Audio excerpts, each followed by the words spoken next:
uma pessoa que serve de inspiração tanto para mim quanto para muitas outras pessoas que estão aqui.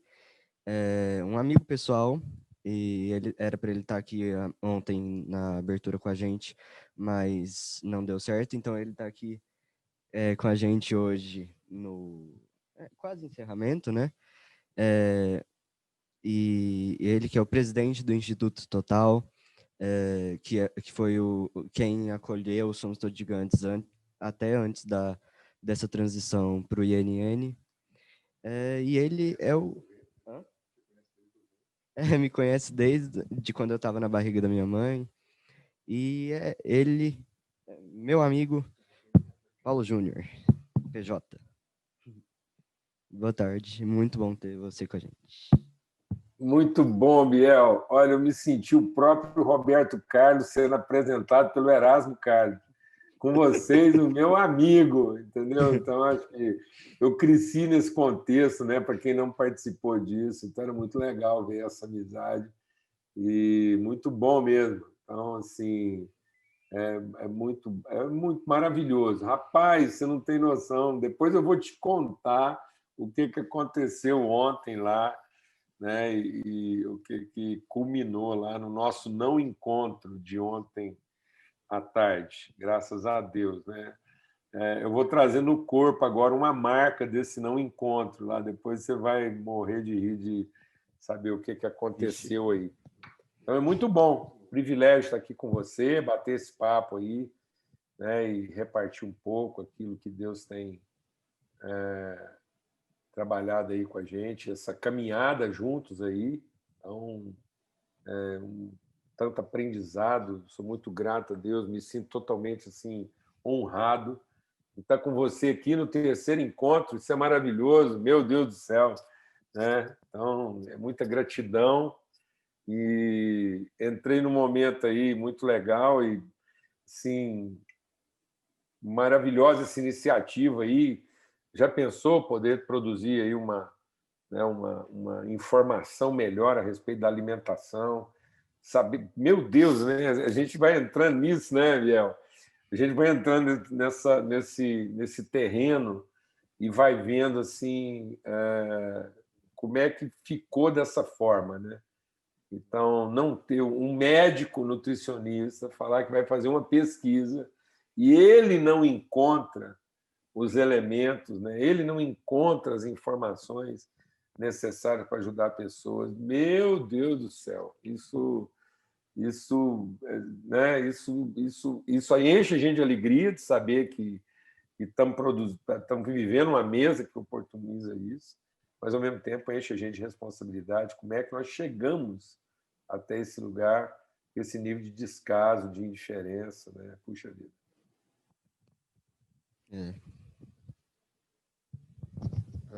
E o Paulo Júnior, você tem uma abordagem muito legal que eu gosto, que é diferenciar reunião de encontro, né? Então, quando a gente pensou em montar um evento que acontece todo ano e acontece de forma presencial, a gente pensou em usar essa lógica que, por alguma questão tecnológica, deixa um pouco mais de dificuldade no caminho, né? Porque as pessoas têm que fazer um acesso que vai para o Zoom, que entra, então alguns tiveram dificuldade, mas, por outro lado, deixa isso com uma cara de presença, né? Por mais que seja virtual, uma cara de encontro, né? Então, eu queria te ouvir um pouquinho sobre isso, assim, a pertinência, né, dessa palavra encontro em algo que se refere a uma comunidade, a gente que se encontra e pode compartilhar e trocar como a gente está fazendo aqui, né? Então, Marcos, é até curioso, rapaz. Eu acho que, assim, ouvindo, né, o nome do médico é Weather, né? Esse, Dr. Weather. Ouvindo ele falar e tomando ciência, né, da gravidade das relações em torno da mesa, né? Então, ou seja, é como se o encontro estivesse terminando na mesa, né? Ou seja, talvez eu não sei, mas eu estou imaginando que um dos últimos temas a serem tratados foi exatamente esse tema da mesa aí, dessa questão da alimentação, da nutrição. E é curioso, né, a gente pensar que, independente da pessoa ser portadora de nanismo ou não, independente dela ter uma relação multicaracterística dentro da própria casa dela, é a sensação que a gente tem que estava todo mundo comendo, mas nem todo mundo se alimentando, né? Eu acho que essa é a grande questão, né? Então, é a questão de que a questão aqui não é a questão só da fome, é da alimentação. Então, eu até vou tentar achar ela aqui, ó. Só que ela tirou a imagem. Ah, está aqui, ó, a Maria Eduarda. A Maria Eduarda entrou falando aí, ela falou: oh, o médico, quando vai lá e orienta, ele faz um prato para minha mãe, né? Então, ou seja, é uma questão da comida, mas não é uma questão do alimento. Então, fica uma coisa assim meio. Por que eu estou tocando nesse assunto, Biel, Marcos e Juliana? É porque é muito curioso isso, né? Eu queria abordar uma coisa aqui interessante. É interessante que quando Deus, lá no livro, na Bíblia, né, quando fala do Gênesis, há uma coisa muito interessante a respeito do ser humano. É que quando Deus está falando do homem, ser humano, do humano ser, ele colocou o homem num jardim, né, onde estava tudo funcionando. Então, ou seja, se alguém pode tentar definir um normal, é onde Deus colocou o homem lá. Então, ele estava dentro de um jardim, né? Tudo funcionava como um jardim. Não tinha nada errado. Né? Do ponto de vista da narrativa bíblica, o homem não tinha nem pecado. Né? Então, antes do pecado, antes mesmo. Desculpa, peraí. Eu fui mutar uma pessoa que estava com o microfone aberto sem querer, eu acabei te mutando. Desculpa. Tudo certo. Nada pessoal, eu entendo. Então, Deus. É interessante Deus olhar para o homem, se a gente olhar para a narrativa bíblica, e antes que qualquer problema acontecesse com o homem, Deus identificou uma coisa no homem que seria problema: sua solidão. Deus diz assim: não é bom que o homem seja só. Então, na verdade, o que mata o homem não são suas síndromes. O que mata efetivamente uma pessoa não é o tipo de comida que ela come, nem quantas vezes ela come ou deixa de comer. O que pode matar uma pessoa, de fato, destruir essa pessoa por dentro, na sua significação como pessoa, é a solidão. Então, pior do que qualquer coisa seria comer sozinho, porque o homem estava com Deus diante de um jardim onde tudo funcionava bem, e Deus olhou para esse homem e falou assim: tem uma coisa nele que está incompleta. E mesmo que ele coma a melhor comida, mesmo que ele nunca tenha uma doença, mesmo nunca que ele tenha uma síndrome, mesmo que ele nunca fique manco de uma perna ou que ele perca um olho, qualquer problema que vier a acontecer com esse homem, nada será tão grave quanto a solidão que ele já vivencia. Então, nem presta atenção, porque isso é tão grave da parte de Deus. Ele diz assim: nem a minha companhia seria suficiente para compensar a solidão do homem nas suas relações. Porque Deus não criou um ente humano. Deus criou um ser humano. Ele criou uma pessoa nas suas relações e não um ente a ser mantido a qualquer custo. Então, diferentemente de todas as partes da criação, diferentemente do porco, da galinha, do cavalo, da vaca, da baleia, do golfinho, tão diversos nas suas formas, o homem é a única parte de todo o universo criado que tem uma alma a ser desenvolvida na percepção da sua identidade, do seu significado, e essa alma só pode ser desenvolvida nem com a presença de Deus ou com toda a criação harmonizada. Essa alma, essa consciência só será plena se ele tiver consciência das suas relações uns com os outros. Hoje eu ouvi um testemunho de um amigo muito querido e ele chama a atenção de um texto lá do livro de Jó, em que um sábio jovem, por sinal um jovem, disse para o Jó: aquilo que a gente faz de certo ou de errado não muda a nossa relação com Deus, mas afeta nossas relações uns com os outros. Então, na verdade, a vida não se revela plena tendo todos os nossos problemas resolvidos e tendo nossa relação com Deus resolvida, mas é tendo as nossas relações uns com os outros bem fundamentadas.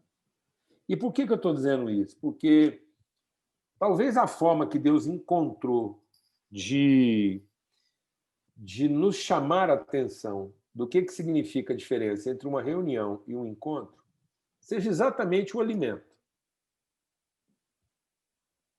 É exatamente na significação do alimento.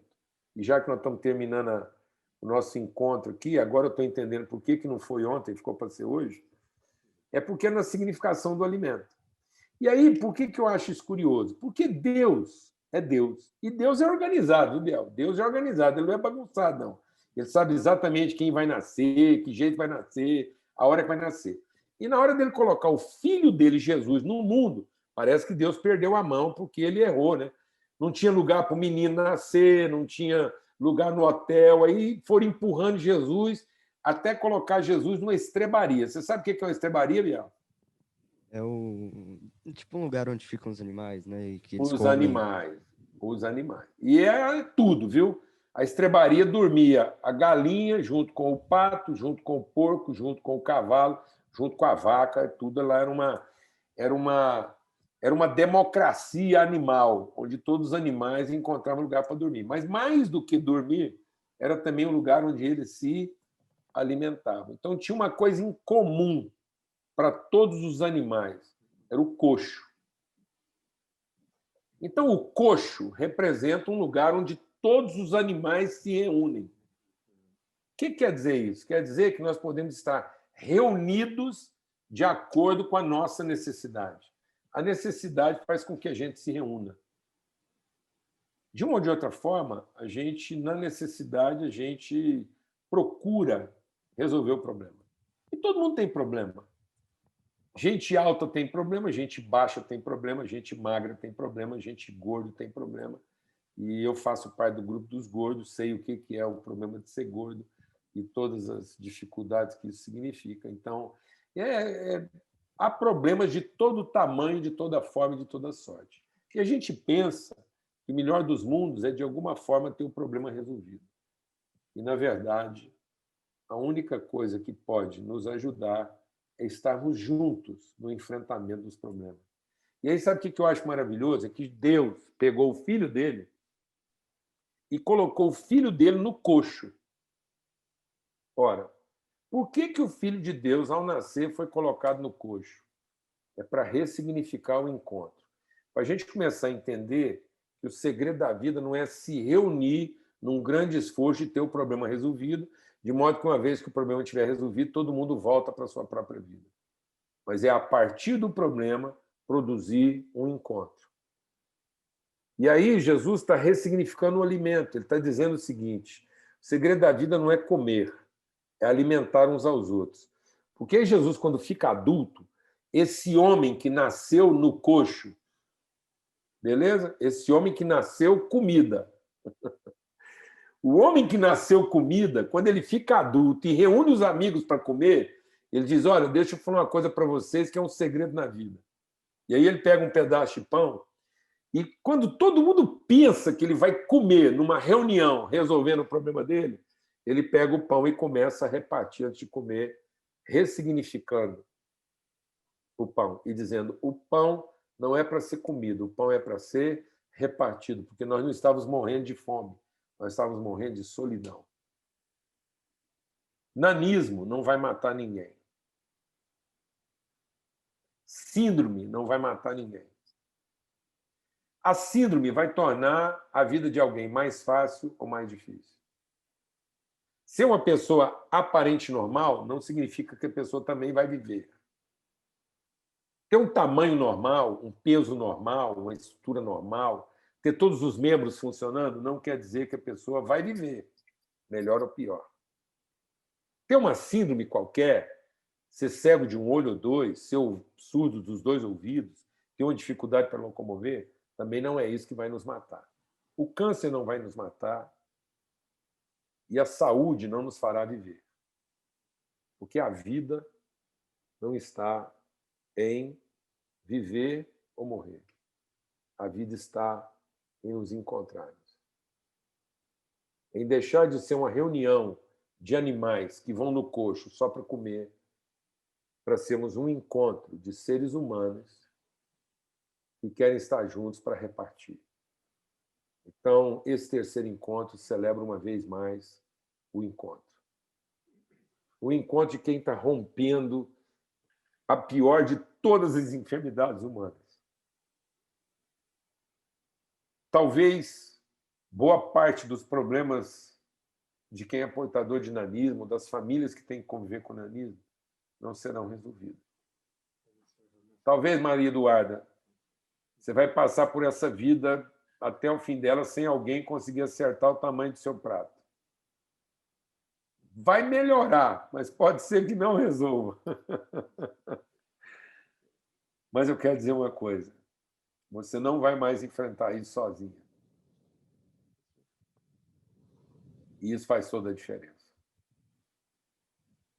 Então, melhor do que saber o que nós vamos comer ou qualquer outra coisa. Ou se nós vamos ter o nosso problema resolvido. Muito provavelmente não teremos todos.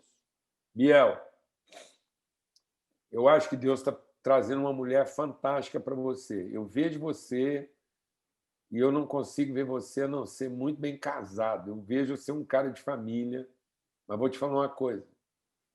A mulher que você vai amar vai ter dia que você vai achar que é Deus. E vai ter dia que você vai achar que é o Satanás, que você é o demônio. Ela vai ser a razão das suas maiores alegrias e vai ser também a razão das suas maiores dores. Mas é o seguinte, é um encontro maravilhoso. Família é um encontro maravilhoso. Melhor do que ter certeza que nós encontramos a pessoa certa ou evitamos a pessoa errada, melhor do que tudo isso é não enfrentar nada sozinho. Então, graças a Deus, Deus tem abençoado a todos nós para, seja o que for, seja problema de tamanho, de peso, de locomoção, de conhecimento ou de falta dele, o nosso Salvador nasceu num coxo. E quando ele finalmente ficou adulto, ele mostrou que o maior significado do pão não é ser comido, mas é ser repartido.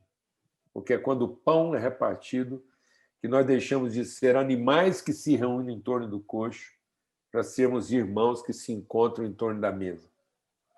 Então, graças a Deus, nós não somos mais animais que se reúnem em torno do coxo, mas nós somos irmãos que se encontram ao redor da mesa.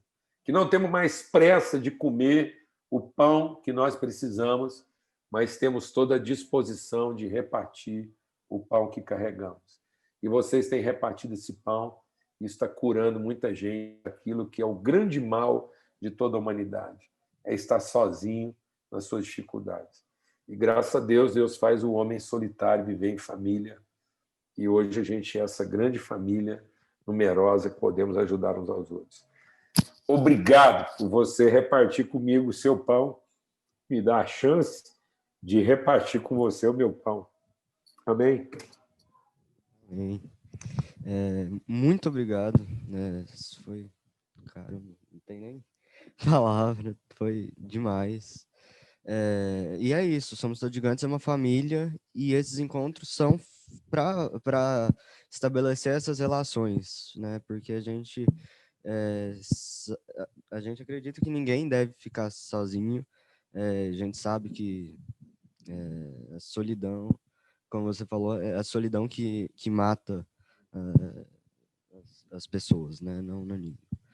E a gente procura estabelecer essas relações, essas conversas, esses abraços, o olho no olho, sempre nesses encontros. Né? Infelizmente, esse ano não tem esse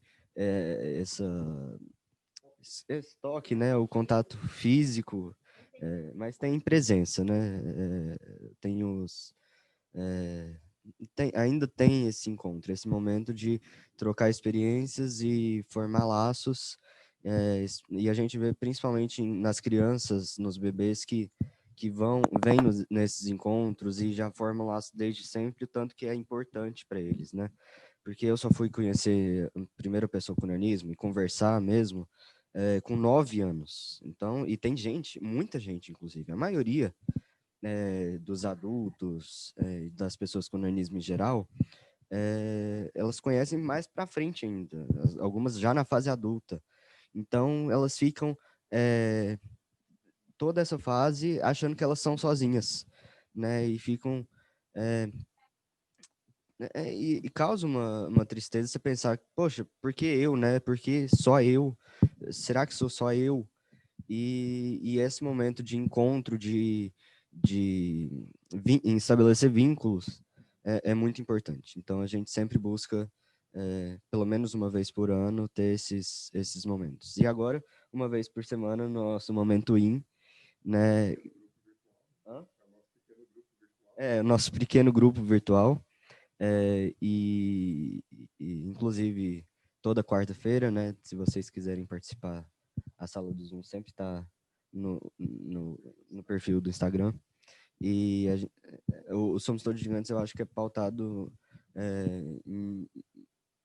dentre muitas outras coisas, nesse pilar de relações.